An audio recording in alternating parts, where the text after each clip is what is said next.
Hello, everyone, and welcome to Black Girls Getting Their Shift Together with Ursula B. All right, tonight is going to be very good. I want to say this is the last this is the last show of the year. It sure is. So, wow. Talk about going out with the bang. I just dawned on me. So this is great. We're talking a lot about detoxing, but we're going to talk about detoxing relationships as well. But before we do that, let me get this intro.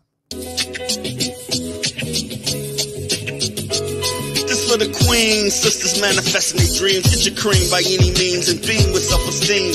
Beauty supreme and Buddha walk so mean. The way you fit in them jeans, you eat your cornbread and greens. Dance or a doctor, red wine or vodka. Redesign your spot and redefine your mantra. Retwist your locks and realign your chakras. Doing your squats and getting closer to God, huh? Brunching with your squad or taking a girl's trip. Adjust your crown, you God's gift to the world, sis. Celestial body, drink your water. Meditate, sun-kissed goddess, heavenly order. Levitate, tribe of Ashanti, black girl magic, melanin popping, whether you ratchet or lavish, whether you bougie or savage, you a gift and a treasure. You got to love a black girl getting a shift together. Black girls are getting a shift together. These black girls getting a shift together, man. These black girls are getting a shift together. These black girls getting a shift together, dog.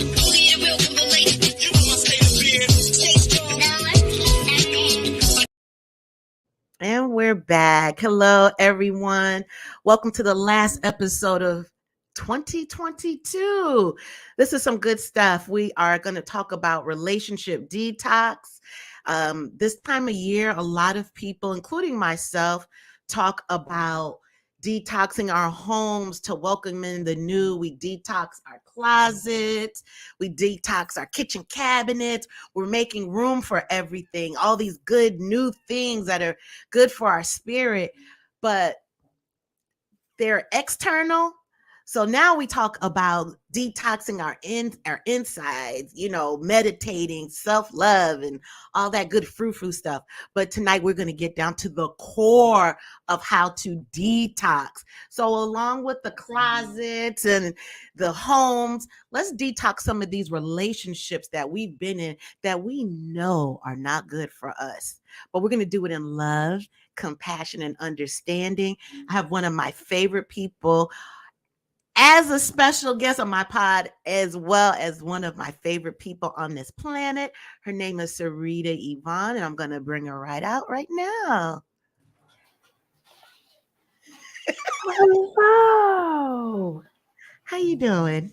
I am well. Thank you so much for having me. I am thrilled to be here for your last episode of the year. Yeah, it literally just dawned on me because I'm thinking about next episode. Wait a minute. This is the last one. So this makes it extra special.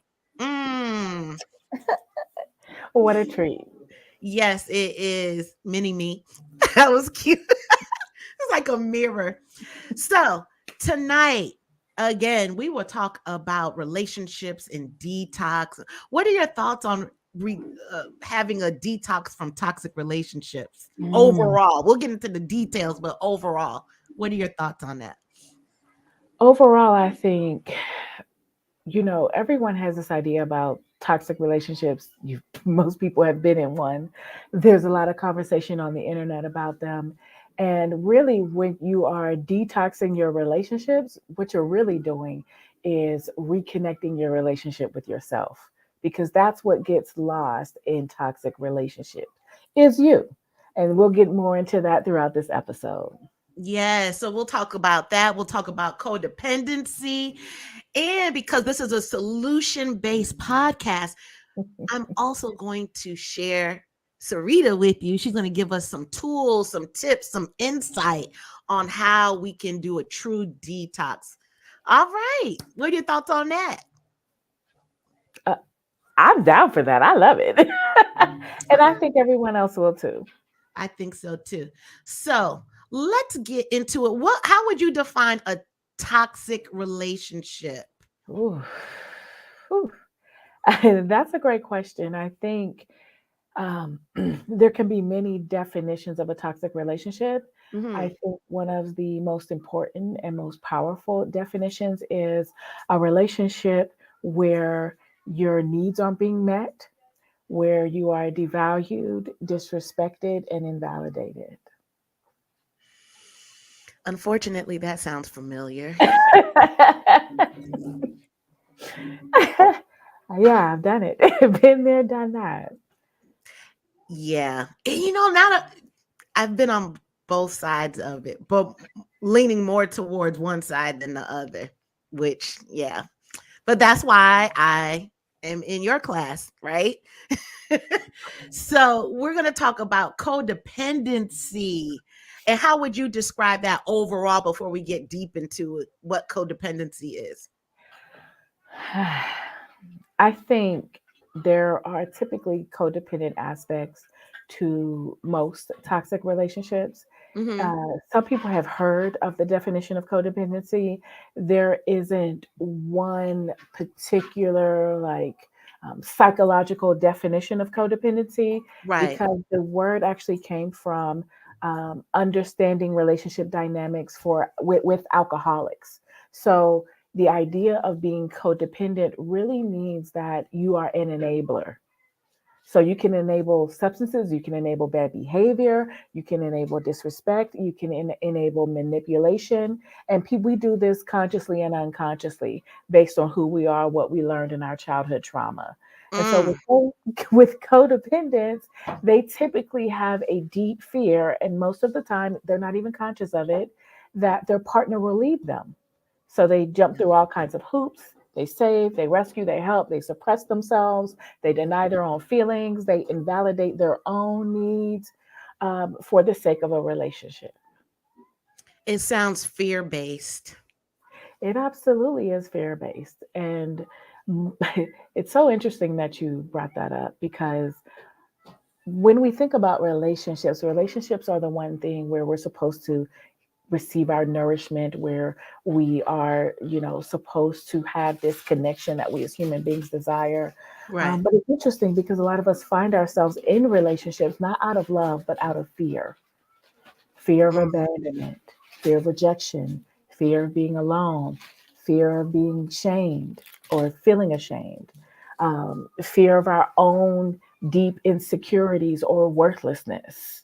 And so we use relationships in order to really remain disconnected from ourselves. Can we back up a little? What did you mean by the rejection part? Fear of rejection. Yeah. So, with fear of rejection, that is an absolutely uh, I would say most always, usually tied to some childhood wound. Because when you think about a child, let's for example, who was neglected, and I don't mean, a child that had they had 3 meals a day, had a roof over their head, they were cared for, but emotionally they were never nurtured, they were never validated, they were never respected, feelings were not something that was even acknowledged or talked about. And Mhm. so if you are invalidated emotionally that amounts to emotional abandonment. And Mm. so what happens is, in this case, the child is constantly being rejected. When I say rejected, I mean your real self.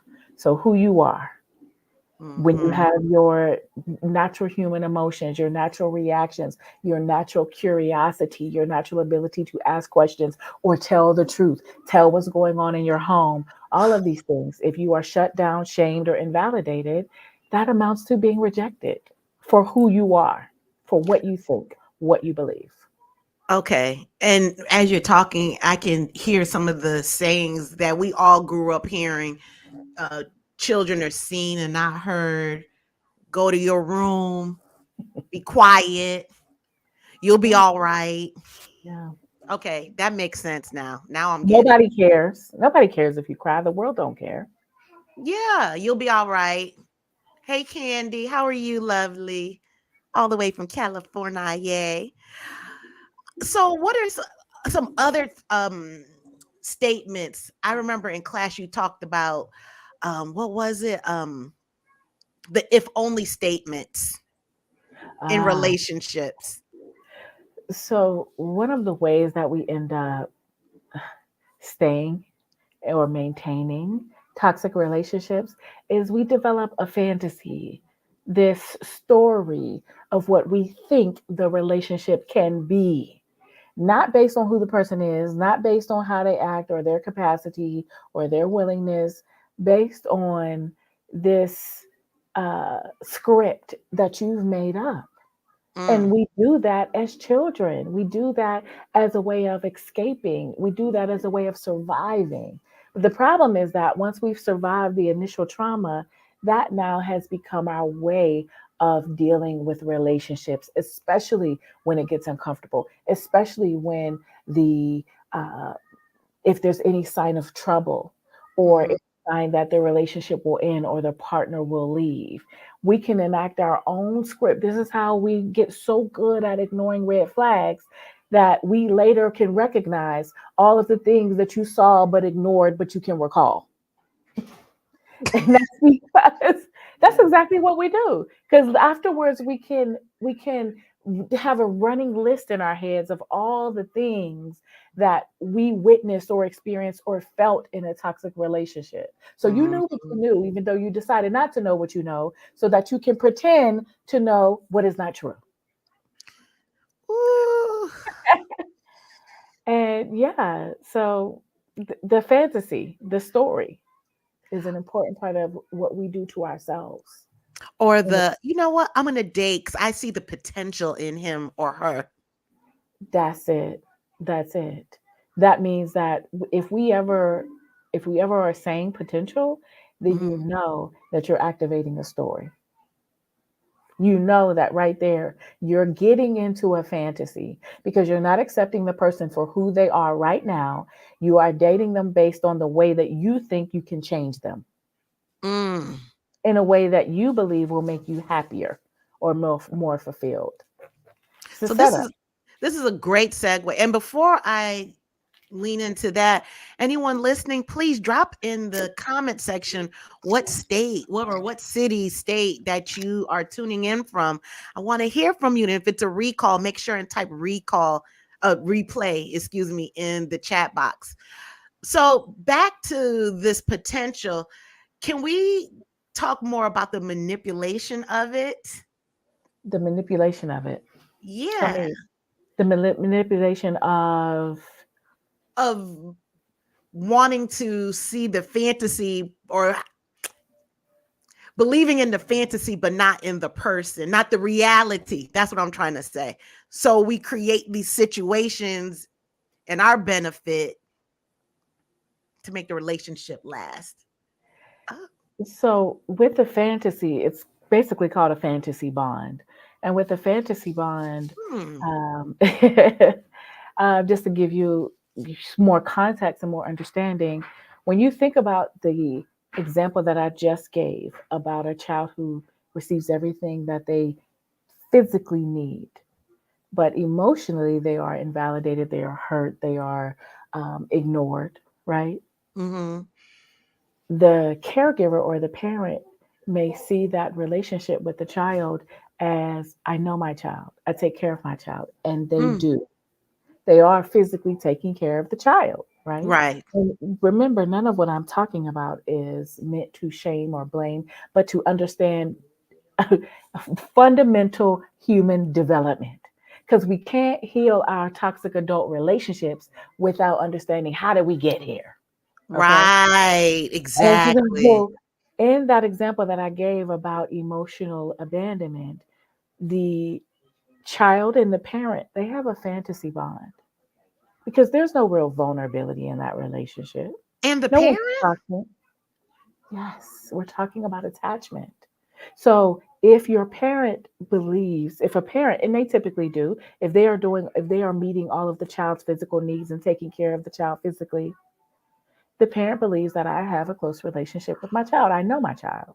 Oh my God. I But if you don't know the child's inner world, if the child is never known for who they are, if the child is not able to openly express their actual authentic feelings, needs, wants, desires, if the only focus is on the external, that's a fantasy. That's not a real, deep, intimate, secure relationship. I never thought about it like that. But that's what you're here for. So there you go. Listen, I've had to unravel this for myself, and of course, really, as a therapist, to understand again human development. How did we get here?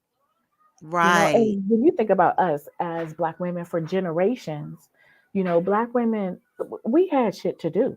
We had our Hmm. families to raise. We had other people's families to raise. You know what I'm saying? Black women have always worked.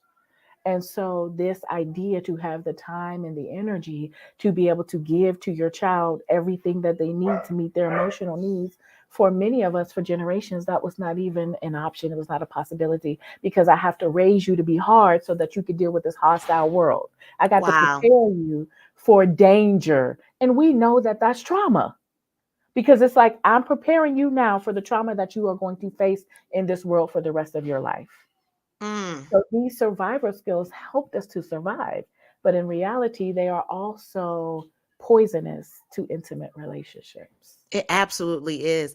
I'm going to read a couple of comments. Candy, this was a really good. It piggybacks on what you just said. Usually the parent is replaying their own childhood trauma in the way they parent their children. This is why we heal to break generational curses. Yeah. That's These are generational wounds. It is generational trauma because I can only give to you what I have, what I know, what I learned. Mhm. And she also said, yes, you're actually manipulating your partner to fulfill a childhood need that was not met. Facts. And that you're replaying a toxic childhood dynamic and you're seeking a different ending this time with your partner. That's repetition compulsion, the compulsion to repeat. Is Mm, we don't realize that when we are in these toxic relationships, it's called the hope for redemption. The hope that, I can do it better, I can get it right if I just give enough, do enough, say the right thing that I can win their love. And we don't mm, recognize how much we are actually working, chasing, begging, nagging, and manipulating in order to try to win someone's attention, which at its very core is inauthentic. absolutely. It is. Yeah, it really is because we put it's like you know how we talk about in class about the build a man and how we want it Mhm. to look, but it goes back to that build a relationship. Yeah. It's and it really this conversation is what Love University is built upon, and which is why I created it because I not only knew I experienced it, I saw it in so many Black women in Black relationships, so Mhm. many of us. And so when we are trying to build a boo, you can only do that through manipulation because a human being is a human being and they come with what they come with. Now whatever is to be changed within them, they have to do it. Right. And so you trying to do the changing, it's difficult for people to acknowledge that because they feel like, well, I'm such a good person, I'm so loyal, I'm a good woman, I'm a good man, I'm a good fill in the blank. And they think Mm. that they know better for the person or they know what's best, despite the fact that the person that you are dealing with and being with is not who you really want. Right. That's not who you want. Otherwise, you wouldn't be trying to change them or manipulate. And there it is. And there it is. So, okay, so let's talk about how we lose ourselves in relationships and what does it look like? So you asked about codependency earlier, and in order to have a codependent relationship or to be codependent, the rule number one is the denial of the self. You have to deny yourself. You have to suppress yourself. You have to betray yourself in order to be in a relationship with someone who invalidates your needs. So basically, you have to invalidate your needs first. And the Mhm. person who you are with, they are just doing to you what you do to you. But often we don't see that. We see the sacrifice as something that is necessary, that Mhm. relationships are pain, that we must give in order to be valued. People don't even recognize that's trauma. That's not healthy human relationships. It Did I is answer your not. question? It did. It did. And it's creating more questions. You even have somebody stopping from working. Candy said I should be doing lives, but this conversation is so lit. Hi, I love it. Oh wait, she said something else. Let's see. People mirror to ourselves how we treat ourselves. This is so true. How you can tell a lot about a relationship or how a person feels about themselves if you look at their relationship, and not the Instagram relationship, not the relationship we want our family and friends to see, but when those doors close at nighttime and you put your bonnet on, that The that's real when it real. that's the real. And I've put that, well, now I can put the mirror in my face and see, and put a pin in that. Let's talk about that tomorrow or whenever. Because Okay. it was from last night. Yeah, I was very not well last night from class. I wasn't. We had class last night for everybody who doesn't know what she's talking about in Love University, where it gets real, real, real. Because that's what we doing. We healing. We Yeah, healing. yeah, and I now that I'm thinking about it, I was putting a mirror to myself. Let me ground myself. I was putting a mirror to myself, and this the flood of thoughts that came in on how much and how many times I denied myself in relationships. But I also realized that I saw that growing up, like the template was there. But when I was in it, the mirror, like what mirror? I'm throwing it away because that was a threat to the relationship. Well, yes, that's your intuition. Your knowing is absolutely a threat to the bullshit lies, fake fantasy relationship that is creating extreme pain within you. Yes, absolutely. Or I should say, triggering extreme pain. See, here's the deal when you talk about um, the mirror, this is why I'm always talking about human development because Mhm. the truth is that our first relationship with our parents are so significant because that relationship, the dynamics of that relationship, the interactions in that relationship, or what is missing in that relationship becomes your blueprint Oh for my how you love, for how you see yourself. It becomes a blueprint that can form your identity.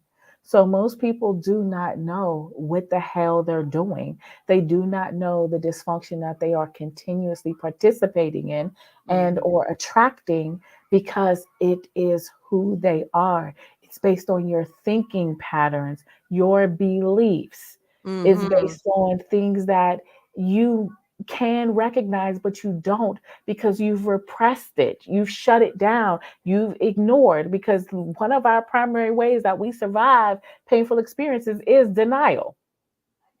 So Mm. you learn to deny yourself at a very young age, especially if you've experienced any kind of trauma.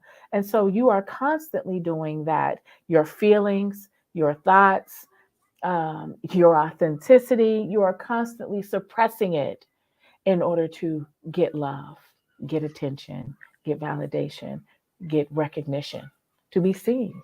So would denial be a form of disassociation? I don't No. know.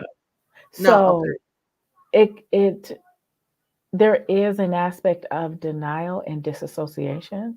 Mhm. So denial is a defense mechanism, and technically, disassociation is too. Right. With disassociation, you really lose touch with reality. So, meaning losing touch, meaning there's a spectrum of disassociation. So you can become extremely distracted, you can procrastinate, you can engage in binging, Netflix, TV, social media, sex, anything that you can use to distract yourself from whatever pain or uncomfortable feelings. You can literally check out and lose time with Mm. disassociation. That's a survival strategy that we have. in order to Right. get through pain and anxiety. With denial, it is a defense mechanism that usually operates unconsciously. See, we have the gift of forgetting that what we know when it's too painful. It's like a buffer. So it gives us Ooh. time. Ooh, It's like, it's Sarita. like pressing the pause button. Ooh, So that's you good. time to deal. You know what I'm saying? Because shit might be happening in life right now. You can't deal with your childhood wounds, or you can't deal with this person hurting you or rejecting you. You still got to, you got to cope. You got to deal, right? This is a dysfunctional coping mechanism, but it is.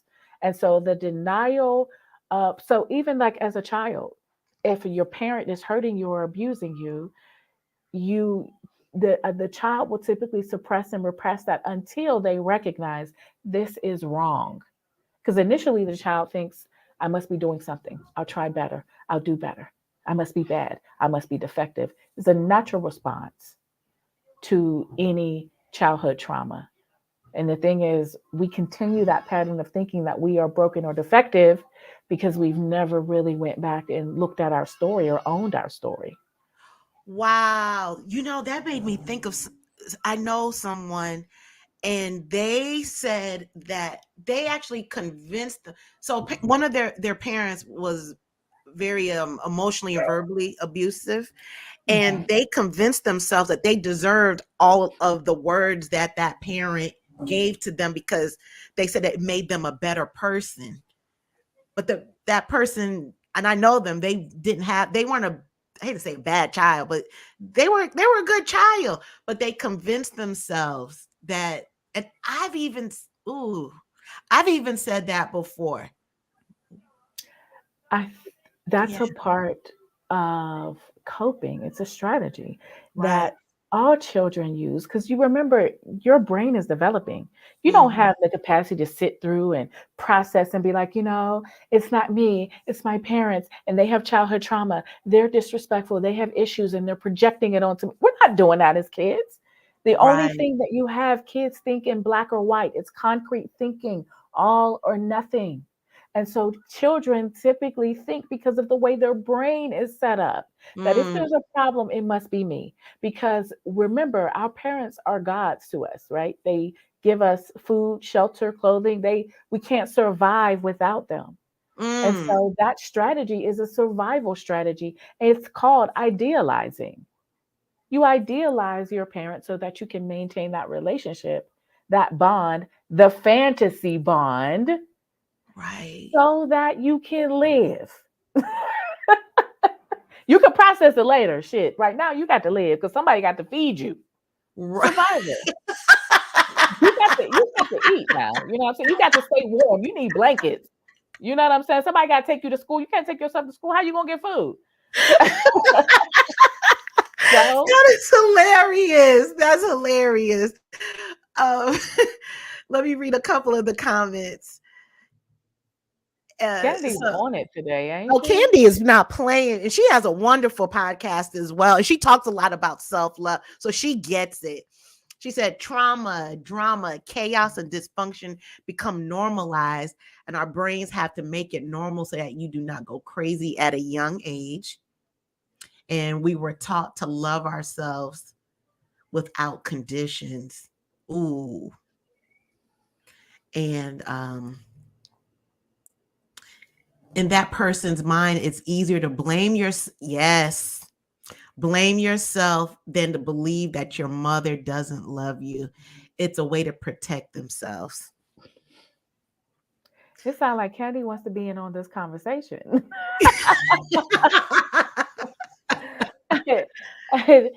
So that's a I think a obviously that I agree. Um, and children don't typically have the capacity to even think like, oh, my mom doesn't love me in the way that adults think about it. We typically, a child that this is how we learn people pleasing. We will want to do better. We will absolutely even develop a mental illness in order to fit into the box, meaning, yes, I meaning literally, because when you think about, especially a parent that is abusive in any Hmm. kind of way, when you think about the child that has to survive those circumstances, how you have to, it's like you sacrifice yourself, your own childhood, your own freedom, your own innocence to actually study the parent. Oh my So I God. have to know their tone of voice. I have to know their facial expressions. I have to be prepared when I hear the key or the doorknob. You know what I'm saying? I have to Mhm. know like what day, if there's a particular day of the week that something happens, if they're drinking on the weekend, then it's like you have to be aware of all of the patterns and all of the expectations that the parent puts on you so that you can decrease the likelihood of being hurt. Absolutely. So whether that's being good, whether that's being invisible, or whether that's becoming who your parents approve of, which Mm. can be so detrimental to the soul because you have to become the very thing that you hate. You know what I'm saying? The very thing that is hurting you, you become that in order to gain this dysfunctional ass love. Isn't that Fantasy. something? That Fantasy. fantasy. Thank you, Celeste. I love that. Thank you. You saw that? Yeah. Yes, I love it. I love it. From one dope teacher to another. Absolutely. Absolutely. I want to piggyback on this comment from Candy, and I just here it is. I Mm. really wish we could have streamed on my page. It's making me sad. I know. I'm gonna get it to you. I promise. Like ASAP. I am. Okay, let's see. Here it is. That's why hot and cold and anxiety inducing relationships feels like love, because that's what we learned love was as a child. And that sticks out a lot because someone is in that cold stage for at least 80% of that time. But then that 20%, well, they're nice and warm and cuddly. And I'm going to hold on to that. And that's going to override the other 80%. And then in relationships, it's the same thing. And I believe that's how you get those ebbs and flow. Well, those really deep, deep valleys, pits and valleys, peaks and valleys, excuse me, in relationships. But it keeps us safe. And we do lie to our, create those the fantasy bonds, as you say, with our partners And just to keep see, it. the hot and cold becomes normal. So that Yeah. becomes a part of your blueprint for relationships.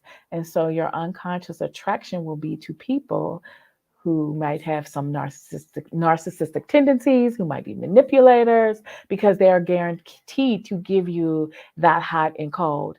And so when you have a parent who is not emotionally available, Mm-hmm. uh, if that parent is inconsistent and unpredictable, then that means they're not safe. And that means that if they're not safe, that your nervous system is constantly on high alert. This is what people say when they talk about walking on eggshells. Okay. Mm-hmm. And so this experience of constantly having to be aware, to, be prepared for anything, the nervous system becomes accustomed to that. So when you meet a person, if you're, let's say, for example, if you're dating and this person is healthy, they're secure, they're chill, you know what I'm saying? They got a whole vibe that ain't got nothing to do with drama and trauma. You will not be attracted to them. Because it's boring. It's boring. That activation, that stress that you have associated with love then becomes your ideal experience of what love is for you. Mm-hmm. Absolutely. And it does become boring. And it'll be the healthiest thing for us, the most secure, healthiest relationship for us. Um, yes, we will adapt to their dysfunction in order to belong. That's why people who, I can't see that, individuate from their toxic families become the enemy, and their healing no longer fits in the dysfunction. Yes. That goes back to the disruptors that we've talked about, Sarita. You said that goes back to what? The disruptors, remember? that conversation again? Yes, yes, yes, yes, yes, yes. And I think, well, that's what I'm all about is disrupting the patterns, disrupting these generational patterns that we might call parenting. We might call it a relationship, but it's like, no, boo, that's dysfunction. Right. And you know what? Anyone listening to my voice, because there's a lot of people out there, we're not going into 2023 or any other day with this struggle love. We're done with that. We don't want that anymore. That's not where it's at.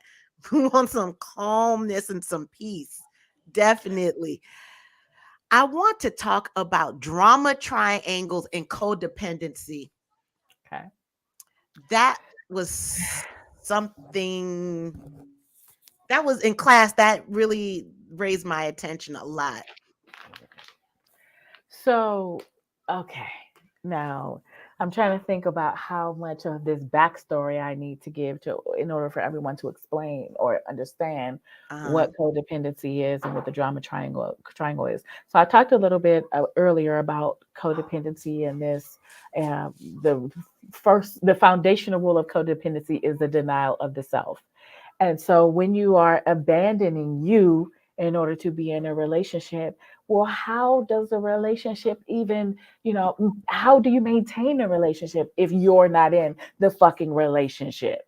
right. How do we do this? How do we keep a person close? How do we enable behaviors, bad behaviors? Mm, Well, we do that through the drama triangle because really, when you think about a codependent person, a person who has a lot of fear of abandonment, a person who saves and rescues or they martyr themselves in order to keep a partner or attract a partner.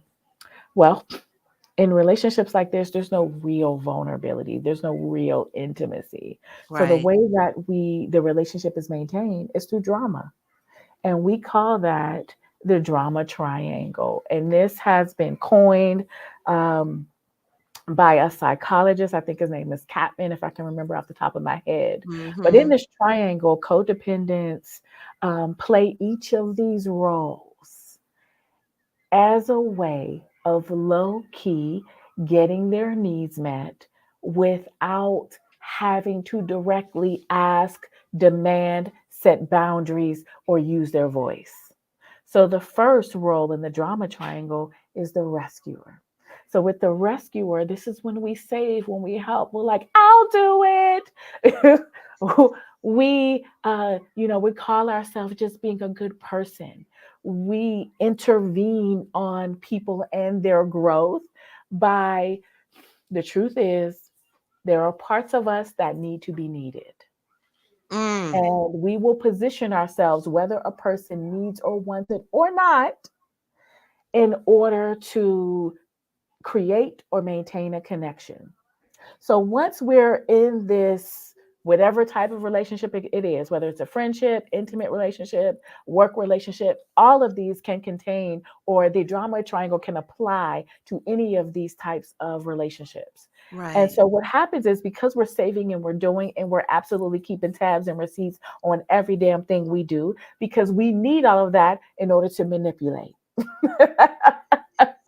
All of the giving, all the doing, all the sacrificing, all of the in order to manipulate. And we will pull out those receipts or spreadsheets at any time that's necessary, honey, in order Not the to get the spreadsheets. agenda. We keep fucking spreadsheets with all the tabs filled up, how many dollars you spent, how many hours you spent, how many times you went somewhere you ain't want to go or did something you ain't want to do because you wanted to make them happy and still they're not happy enough to give you what you want. But anyway, so once we do the saving and rescuing, we move to the persecutor. See, that's what the persecutor will use all that paraphernalia I just talked about. We will criticize, we can demean, and we absolutely can control. Because see, a codependent is wonderful insofar as they're loyal, they're dependable, they will make shit happen and move mountains, but always be controlling. Because Mm, we control, and it's something that is difficult because we will tell ourselves and everyone else that we're doing it out of love. We're doing it because we care. right. Really, we're doing it to get our needs met, but that's something that we don't like to tell the truth about. And when we don't get whatever it is that we want, or what we think we should get, or what we think should be guaranteed from all of our labor, we will persecute.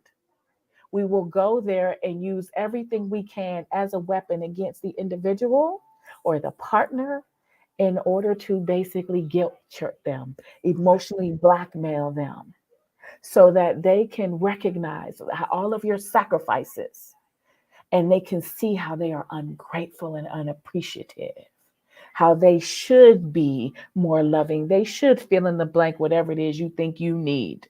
Right. And when they don't, you get to be the victim. People gonna click off when they hear this shit, because don't nobody like this part. But this is shit that's gonna set you free, okay? You talk about I'm gonna pray about it. No. What you need to do is tell yourself the truth That's about it. you. And so Exactly. when we play that victim, and we do, and no one cares about me, they don't appreciate me, I do everything for everyone, and I can't depend on anybody. Of course you can't depend on nobody, because you don't trust no damn body. You don't want to tell nobody your business. You want to appear strong. You're the one doing everything, and you don't know how to receive help. But I digress, okay? Because we don't like to tell the truth about the flip side. Okay, so when we are in the victim role, that is how we control and manipulate. And see, a lot of us, especially super women, remember one of the rules of the super women is to deny your own needs. You are Absolutely. resistant to vulnerability. So if I'm resistant to vulnerability, and I think vulnerability is weakness, I'm never going to show you who I truly am or what I really feel. So I'm using the drama in order to maintain this relationship and to connect with you. Because I ain't got no boundaries. I ain't respecting your boundaries. I'm not telling the truth. You ain't telling the truth. And then we wonder why the relationship is toxic, and we feel like everyone is doing something to us. Ain't nobody Right. doing that to you. Okay, sometimes somebody might be doing something to you, but ain't nobody doing nothing to you. Because a lot of times you are doing it to yourself. And that's difficult to admit, but I know because I lived it, okay, for a Yeah. long time. And I was wondering, like, why, if I get a new penis, it's the same pattern? Ain't shit changed. That's because Exactly. I didn't change. I didn't understand who I was and what I was thinking and what I believed about love, so that I could change the pattern. Mm.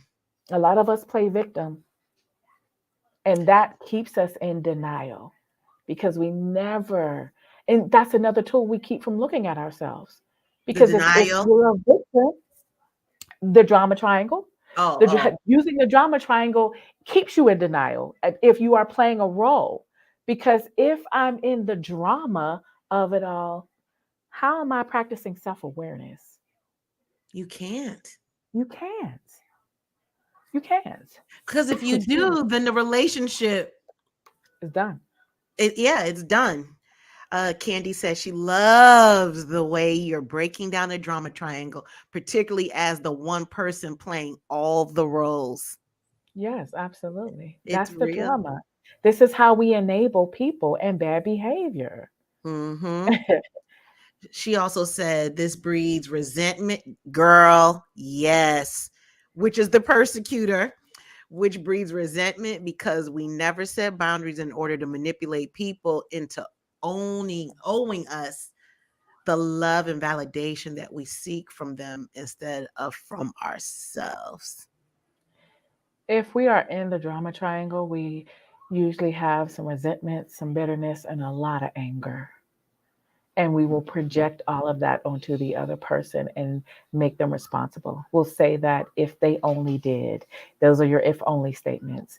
If you only did this, if you only did that. And I know, because I felt like I was smarter than most of the people I was dating. I'm like, okay, I know better for you what you need to be doing. So you need to just listen to me. Because if you want better, then I'm your girl. I'm gonna help you get better. So this is what you want. I'm gonna give you what you want. But they like, I don't want that. And then I'm like, what's wrong with you? How dare you not want to improve to become the person that I think you need to be? How Oh my god. dare you? You're like You're ungrateful. you're like a one woman drama triangle show. You just broke it But all the that's way down. That's what we're doing. That's what we're doing. It's like you don't want to be who I want you to be because I feel like that's better for you. That's better for us. Duh.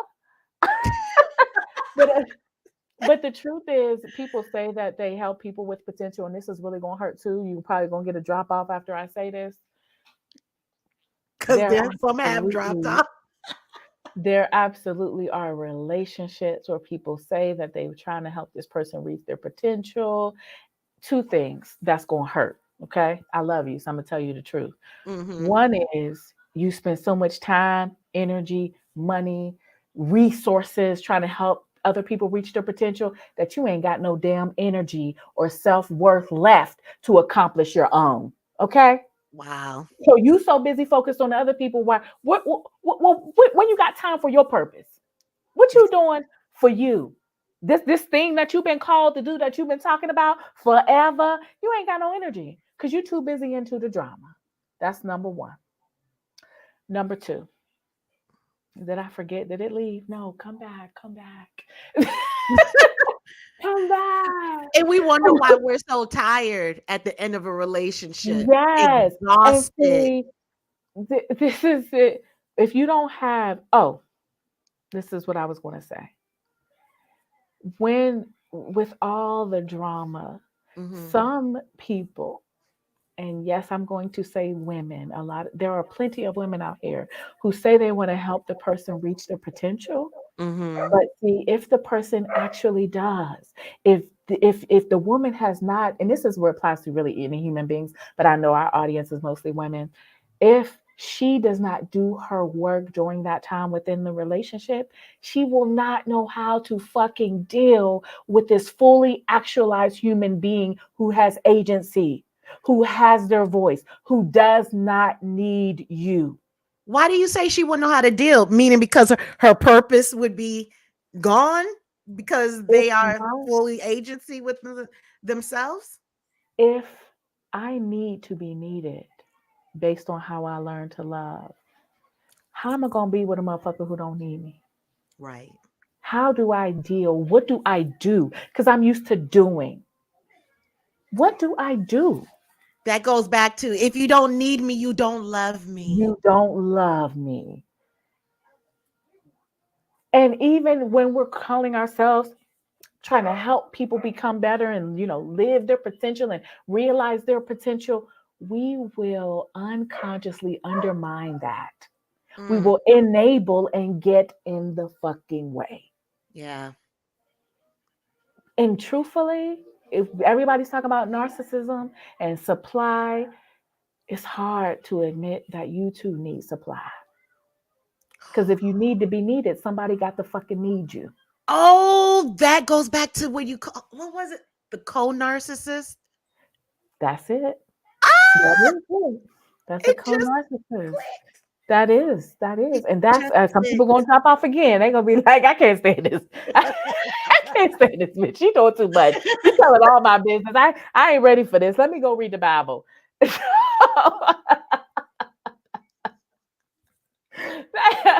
And all the numbers gone down to zero. Girl, don't mess with that. Oh my God. Ooh. Because Yes, if a that's verse difficult. doesn't fix it, it doesn't matter. It doesn't make sense. Listen, As opposed to getting down to that core. either you gonna realize the God in you or not. You you got to read. You got to connect with that. You got to become that. You got to transform that. So if you all you want to do is read, I mean that is your business, and I support that. But the reality is, you still got to apply. Because it does show up. It's always gonna show up in every relationship, including your relationship with God. So, Absolutely. All right. I have a that infographic. We'll do love addiction another time. How about that? I, I mean, I will get down to it because I'm ready to go. But I do realize, so you let me know. We can go into the love addiction or we can do a part two later on. well, we let's do a part two because that can be a wonderful full conversation, and I don't think it will do it justice to talk about it for 15 minutes. And if you all want Sarita to come back You for know you part do. two, drop a number one in the comment section. And while they do that, I am going to pull up that infographic on the codependency. Yes, let's do that. Yeah. And then we'll talk about the relationship detox. Okay. So these are signs of a codependent relationship. I'll read them off and you can Like write. we always do. Go ahead. All right, here we go. There is a lack of genuine and honest communication. Lies, denial, bullshit. Oh, let me give y'all. Okay, I don't mean to give it to y'all that rough. You know, we say I'm not gonna give the whole nine. So let me just put the tip in. Let me just say, Girl, yeah. it's the end of the wait, there we go. It's the end of the year. This is the last show of the year. Okay, I'll tell the truth then. So give us the whole nine, ma'am. Ain't no All right. sugarcoating. Okay, You need a so wait, there we go. You need approval from your partner. This is another sign of codependent relationship. so basically, you're looking for external validation. Your partner is determining your worth, not you. Ouch. All right. Number three, self care becomes selfish. Oh my God, yes, we will feel.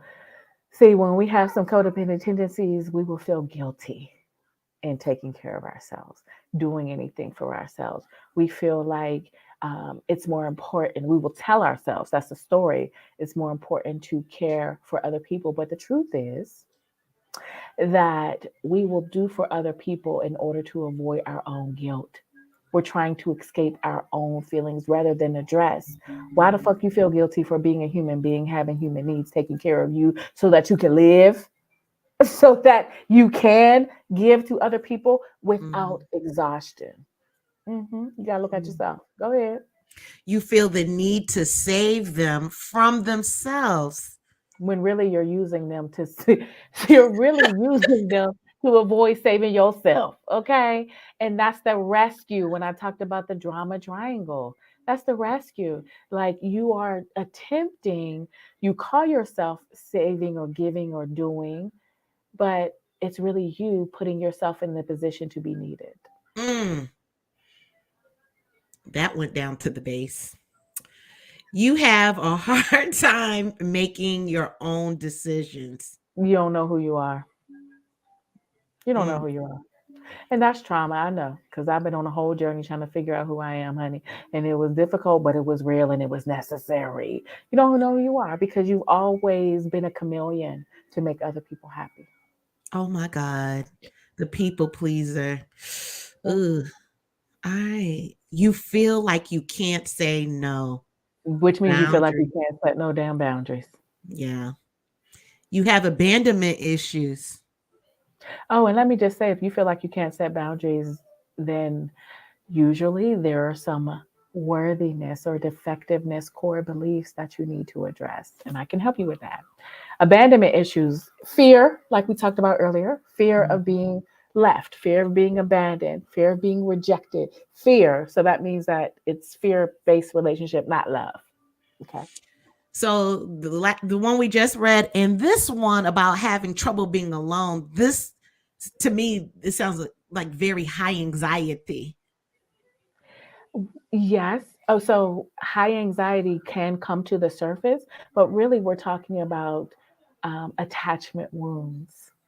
Mm, So that having trouble being alone, first of all, when we're alone, usually that's when all the stuff that we've worked really hard to avoid comes to the surface.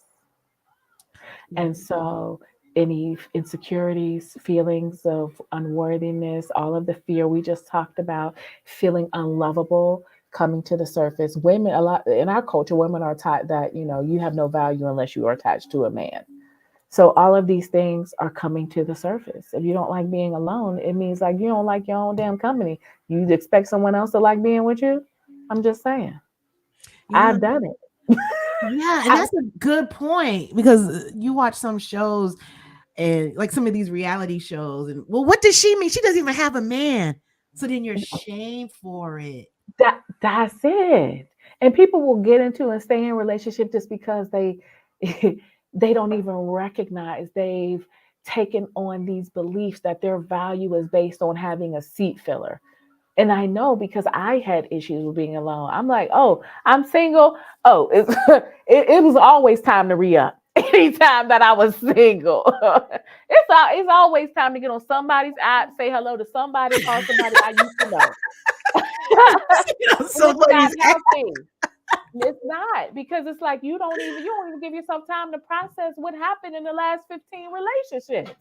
oh no, because it's a band-aid. It's like we don't You have time for you that. ain't got Just get you another ain't got band-aid time to out be the working on box. your goals. What'd you You say? know, I said you ain't got time to be really working on your goals, going hard, because you're too busy trying to get someone to get hard. Okay, we're gonna keep it quick. Go ahead. You feel lost when you're not with that person Yeah, you again, you don't know who you are. and you have Who low you are is based on the self-esteem. relationship. Oh, I'm sorry. Go ahead. What? No, Say that's it. it. I said who you are is based on the relationship. Hmm. You often cancel plans with others to be with them. You don't know who you are. You don't have any. Go ahead, baby. You don't know who you are. Go ahead. Hmm. What were you about to say? If this sounds familiar to anybody listening, just drop a one. And matter of fact, put a one in there for me. Put about five ones because this all sounds so familiar to me. I've experienced it, but if you've experienced it, drop it as well. Let's see. You cannot set boundaries, which Um, goes back to the number six. You feel like you can't say no. yes. Hmm. And see, some of us don't know how to set boundaries. I didn't know what the hell a boundary was. I didn't You know. know, we don't know about boundaries because our boundaries were never respected. You know, the natural Exactly. ways children set boundaries. So if your boundaries were constantly violated, what you learn is that you cannot set boundaries, or you're not deserving of boundaries, or if you set boundaries, people will get upset. That's Yes, part it comes with the consequence. Yeah, that's right. 13. This is huge. You feel trapped in the relationship. I think that speaks for itself. It does. And you know when you definitely feel trapped, especially if you do not have kids, like there's nothing bonding you but the trauma bond. Yep. Woo, that says a lot. You feel anxious when you do not hear from them. That's part of that fear of abandonment, because you will ruminate and make up stories in your head about the worst possible scenarios. They've been cheating with the person from the work the whole time, and you just coming up with all kinds of stories, which is based on your fear and based on your fear of rejection. And Mm, so that's you got to know that, people will be like, well, I just love them so much, that you can love someone and wonder where they are. But if you become anxious anytime you're apart, if you struggle with being alone, you're codependent, or you have codependent traits. mm-hmm. And you do that drive by, you start doing things you never even thought about. Trying to check their text messages through the computer. Breaking into the phone, the pass, you know, every Exactly. password, every passcode. Committing illegal activities. I've done a few of those things. So ain't no judgment here, honey. No And the judgment at all. and the last one is you have a history of codependent or abusive relationships. Absolutely. And I want to honor and respect and give love and validation to anyone who has been in an abusive relationship and even a codependent relationship. Mm-hmm. Our goal in this conversation, yes, we laugh, yes, we make jokes. And yes, some of these things can be painful. And so I want to acknowledge you and honor you and encourage you, and also to help you to understand the patterns. Because in order to be in an abusive relationship, there is what's called a cycle of violence, which means that there's a honeymoon stage, which is like love bombing. And that can feel very good, but it's a fantasy. And then Mm-hmm. there's a tension building phase where, the tension is building. This person is usually doing a lot of projecting, they're expecting a lot of people pleasing. And then comes the phase where, you know, they are actually acting out. which Mm. afterwards they'll move right in back to that honeymoon stage. So, in understanding the patterns and understanding the lack of boundaries or even the types of partners that you're picking or have picked in the past is so important for you to change or transform the way that you relate and the people that you attract in your life because you deserve to have healthy, nourishing, reciprocal relationships. Oh, I love that. And you're right. We're not put on this earth to be in a high anxiety and always chasing, and we just want to be a true, secure love, right? Yes. And the thing is, as we become adults, the real work is the journey back home to yourself, is for you to become that secure person for yourself, is for you to do the difficult and sometimes very painful self reflection that will guarantee you your freedom. Mm, that's beautiful. So before we close, this everyone listening, if you celebrate any kind of holiday, Christmas, Hanukkah, Kwanzaa, this is my gift to you. We're going to talk about the detox relationship. So, Sarita, I'll let you take over, and as you talk, I'm going to start dropping your links in the chat. Definitely, I want you all to check out Sarita with the links that I drop, and I'll let you take over. Thank you. So it's actually should have an S, detox my relationships. Uh, When I created this, I was thinking, do I need to put the S on it or not? But I am creating a new program for women specifically who want to really detox their relationships and learn how to practice.